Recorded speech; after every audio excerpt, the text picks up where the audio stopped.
The Luna's Howl is back, and I've got a lot of thoughts to share and gameplay to show today talking about this iconic hand cannon. I want you to know that I definitely didn't rush this review. I farmed a lot of rolls. I tried a lot of combinations to make sure that I vetted this gun properly. And in the background, you're going to see Wii Rans, gameplay from 40-plus kill games, even gameplay from a 60-kill game where the Luna's Howl just couldn't be stopped. Luna's isn't like a lot of these other weapons in the Brave arsenal because it's really got a lot to prove. It has to not only live up to the legacy of the original Luna's Howl, but it also has to live up to the legacy of its superior form, the Not Forgotten. And beyond that, it also has to be able to make a genuine case for itself in a game where 140 hand cannons have continued to grow and develop and power creep has started to set in. So there are so many amazing 140 RPM hand cannons out there. This is quite possibly the most difficult family for a new gun to come into and justify its own use. But the Luna's Howl certainly does that. It makes a genuine case for itself, and we're going to get into that today. Before we dive into the discussion, real quick, if you've come by the channel before but you haven't yet subscribed, would you consider doing so, as we're getting really close to that 300,000 subscriber mark? And I think it would just be super neat. If I get there, maybe my son's friends will actually start respecting me and stop calling me Basement Dad all the time. We'll see. All right, Luna's Howl.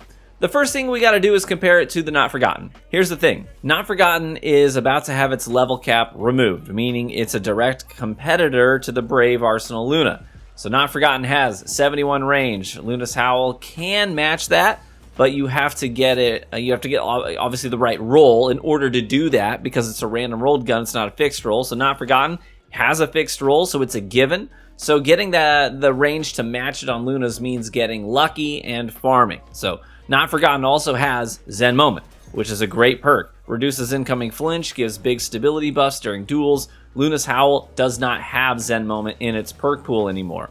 So that's where the Luna's is at a disadvantage out of the gate. But here's the thing. The ceiling for the Luna's Howl is much higher. So you can take the Not Forgotten, which is great right out of the box if you got one originally. Or you could dedicate the time to farming for the right Luna's Howl, which will leave the Not Forgotten in the dust. Let me tell you why. First, there are two key facts about the Luna's Howl that I haven't heard too many people talking about in comparison to the Not Forgotten. One, it has an origin trait, where the Not Forgotten does not. You've got Indomitability, which is a solid origin trait for people who rely on weapons to secure kills and abilities to assist them. That's me. So that extra 5% cooldown on every kill goes a long way for me. The other factor, Luna's Howl from the Brave Arsenal will eventually have the option to ascend your perks to enhanced versions. The Not Forgotten won't have that option. So again, higher ceiling on the Luna.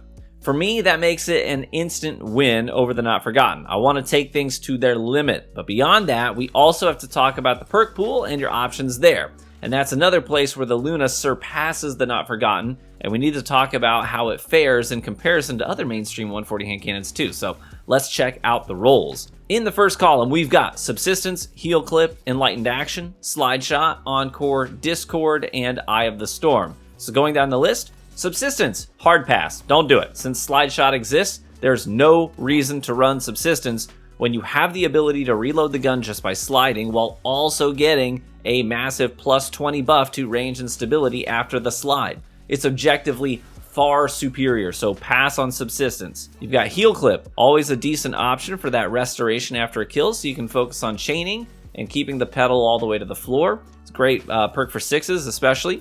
You've got lots of damage perks to choose from in the second column, so Heal Clip can get some good mileage for you. I've got a shiny roll with Heal Clip and Kill Clip. Then you've got Enlightened Action, actually a much better perk than I see people give it credit for. This pairs very well with kill chaining perks. You get that handling and reload speed buff just for doing damage. Although, I will say, it accumulates stacks and works best on weapons that do less damage per bullet, so you can farm up more stacks on a single target. If you're efficiently 3-tapping with the Luna, you won't be getting as much mileage out of the perk, ironically. Next we have Slide Shot. I think this is easily one of the top two choices for this column. I already noted what it does, but being able to extend your range and stability by 20 while keeping the magazine topped off, that's massive. It's why Slide Shot is the primary pick for top tier players on the Rose hand cannon from Comp.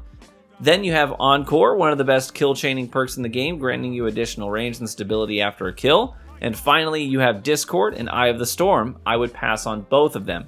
Eye is a good perk, but I want proactive perks in this column personally, not reactive ones. My top recommendations for this column based on my usage, Slide Shot and Encore, with Slide Shot being my #1 preference. Let's move on to the second column. Harmony, which is a hard pass on this weapon. We've got 5 damage perks in this column, and this one is the least easy to activate and doesn't change your TTK. Then we have Precision Instrument. This is tied for my #1 pick in this column. My favorite rolls so far I have on 2 of my Lunas is Slide Shot and Precision Instrument. I have it on a normal one that I put well over 200 kills on, and then I got it on a shiny one and put nearly another 100 kills on that one. So here's why I like it. If I lead into my engagement with Slide Shot, right? Follow me here. This is a full duel breakdown. If I lead into my engagement with Slide Shot, I get 20 more range on my opening bullet and more stability. So if I hit my headshots, I do more damage at range on my first bullet, standard damage on the second bullet, but then Precision Instrument kicks in, I do extra damage on the third bullet, therefore extending the range of the third bullet as well, allowing me to 3-tap people well outside of the intended range of Luna's Howl. So the two things are working together there.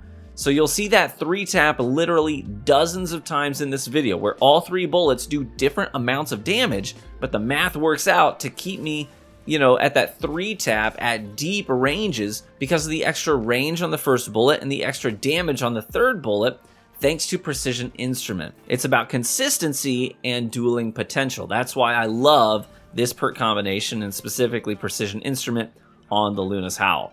Next we have Desperate Measures. It's a hard pass, you guys. Worst bang for your buck damage perk on this specific gun. Only 10% after a kill, 20% after a melee or a grenade kill. There's no reason to use this when bigger damage perks are in the same slot and just as easy, if not easier, to activate. The 10% standard buff won't change your TTK or offer any forgiveness in terms of headshot to body shot ratios. It's borderline useless unless you get that 20% buff, and even still, that's worse than Kill Clip or Magnificent Howl. So, moving on, we've got Opening Shot. Obviously, this is a great perk on hand cannons. Many people look for it on their 140s, particularly the Rose. This can stack with Slide Shot in the first column and give you just tons of benefits on your first bullet. So on top of Slide Shot, Opening Shot will also grant that first bullet in your duel 25 more range, 20 aim assist, and accuracy cone buffs as well. But here's the thing for me. I think you gotta go with a damage perk in this column. I'm really thinking about the full package here, the full experience. That damage perk in this column will really help with the raw dueling and kill chaining combo that this gun is able to achieve. So instead of doubling up on perks for just that first bullet, why not take the benefits of Slide Shot for that first bullet and then lean into a damage perk that's gonna help with the third bullet, like Precision Instrument, so you're more well-rounded as a whole package. Or you could full send on the next kill with something like Kill Clip or Mag Howl. That's where I think this weapon can really, really shine. So moving on, we have Kill Clip and Magnificent Howl. This is a tough conversation here. I think both have their value on the Lunas. I love my Kill Clip Eyes Luna, for example, for the consistency of follow-up kills, being able to extend my range by doing more damage. That's so nice, as well as having the freedom to hit a body shot and still 3-tap. I love that. But here's the thing, Magnificent Howl can let you 2-tap, right? One Howl shot will do 122 damage. That's absurd. Now, each Mag Howl bullet requires a precision final blow to earn that one big damage bullet, so the requirement slightly steeper than Kill Clip. But here's the thing, these bullets aren't on a timer like Kill Clip is, so once you've got them, they're there in the gun until you decide to use them or you die. So in terms of mileage, I think you can get ultimately more out of the Magnificent Howl bullets than Kill Clip on this thing. Potential 2-taps, unlimited timer, and sure, you can bank a ton of Mag Howl bullets and pop off with them, but I just found myself reloading after getting 2, or sometimes even just 1, because that one bullet is a game changer on its own. 122 damage is wild, especially when you're team firing. That's a bow shot to the head that doesn't require a draw time, you know what I mean? So Magnificent Howl is my second pick in this column, tied with Precision Instrument. The only other perk in this column is Incandescent, and that's a PvE perk, and you don't want my PvE advice, I'll tell you that for free. So ultimately, there are 4 perks I think you want to look out for. In the first column, it's Slide Shot and Encore. with Slide Shot being my #1 choice. And in the second column, it's Precision Instrument and Magnificent Howl tied. So the one god roll that I'm still hunting down is Slide Shot and Mag Howl. With Hammer Forged, yes I said Hammer Forged, I don't want full bore because I'm already getting range out of Slide Shot, and I don't want to lose any more stability or handling. As well as Ricochet rounds and a ranged Masterwork. So that's the 5 out of 5 that I'm still trying to score. But I'm going to keep up the grind and see if I can't land it. Quite honestly, my brain is just a little numb to the Onslaught farming, and I wish Bungie would grant you a guaranteed like 2 trophy coins on a Crucible match win to help with the farming efficiency for those of us who don't really want to just live in Onslaught all the time. I've been having to carve out an hour every day just for 150 wave completion. It's starting to get a little taxing, honestly. I do really like Onslaught, and I hope they continue to push it forward and innovate with it, but it's definitely a time sink. Anyway, the last thing I want to talk about briefly concerning Luna's Howl is comparing it to other mainstream 140s. I think the Howl feels great to shoot, but it has a learning curve. You sort of have to acclimate to its firing animation, which is far from standard. But once you settle in with it, it feels incredible.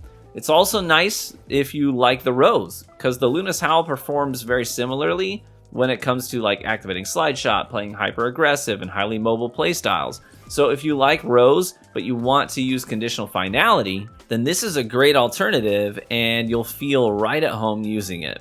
And it's only going to get better once we can enhance these perks. So that's the review, folks. I hope you enjoyed the breakdown and the gameplay today. And if you did, please let me know by leaving a like on the video, as that's the best free way to support the content here on YouTube. I hope you have a wonderful weekend ahead of you. Be warm and well fed, my friends, and I hope to catch you in the Crucible.